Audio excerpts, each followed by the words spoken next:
యేసయ్య చెప్పినట్టుగానే మూడో దినమున తిరిగి లేచి ఉన్నాడు. పునరుద్ధాన జీవాన్ని కలిగి ఉన్నాడు. దేవుని వాక్య ప్రకారమును దేవుడు తన వాగ్దానాన్ని నెరవేర్చాడు. అపోస్తుల కార్యము 2వ అధ్యాయము 24వ వచనము. మరణము ఆయనను బంధించి ఉంచుట అసాధ్యము కనుక దేవుడు మరణ వేదనలు తొలగించి ఆయనను లేపెను. 27వ వచనము. నీవు నా ఆత్మను పాతాళంలో విడిచిపెట్టవు, నీ పరిశుద్ధుణ్ణి కుళ్ళు పట్టనివ్వవు. మరి దేవుడు యేసయ్య దేహాన్ని కుళ్ళు పట్టనీయకుండా కాపాడిండు. మరణము ఆయనని బంధించుట అసాధ్యము. దేవుడు జీవాన్ని కలగచేసి పునరుద్ధాన జీవముతోనూ యేసయ్యని నిలిపిపెట్టాడు. తన వాక్యమును నెరవేర్చిండు.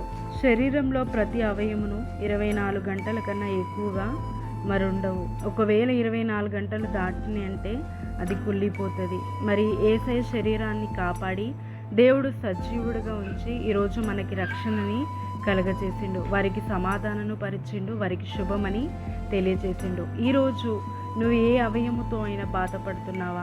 నీ శరీరముతో బాధపడుతున్నావేమో.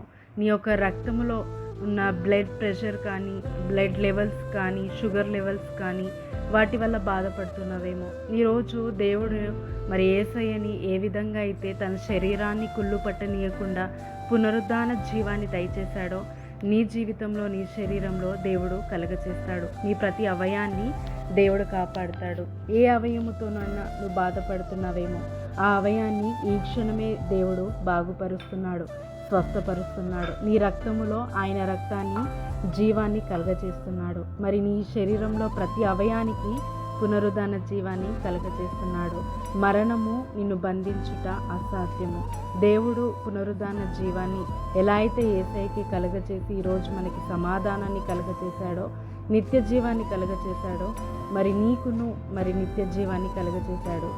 నీకును, నీ ప్రతి అవయమునికి, నీ కుటుంబంలో ఉన్న ప్రతి శరీరాన్ని దేవుడు కాపాడుతాడు. ప్రతి విషయంలో దేవుడు నీకు తోడై ఉండి ఎలాంటి మరణ వేదాలు లేకుండా దేవుడు నిన్ను కాపాడునుగాక. ఆమేన్. ప్రార్థన. తండ్రి, యేసుక్రీస్తు నామములో ప్రార్థిస్తున్నాము. నీ వాక్య లేఖనములు ప్రకారముగా నెరవేర్చును. నీ మాట ఎంతో గొప్పది ప్రభువా.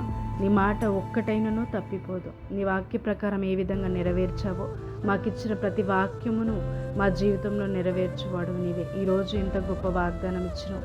మరణము మమ్మల్ని బంధించుట అసాధ్యము. మా ప్రతి అవయముని నువ్వు అభిషేకించి ఉన్నావు. మా ప్రతి రక్తాన్ని నువ్వు శుద్ధీకరించి ఉన్నావు. మమ్మల్ని ఆశీర్వదించినావు. యేసయ్యకి ఇచ్చిన వాగ్దానాన్ని ఈరోజు ఆ పునరుద్ధాన జీవాన్ని మా ప్రతి అవయానికి, మా శరీరానికి నువ్వు కలగజేస్తున్నావు. ఈ మృతతుల్యమైన శరీరము పైన నీ జీవము మా ఒక శరీరము పైన ప్రకటిస్తున్నందుకు వందనాలు, విడిపిస్తున్నందుకు వందనాలు.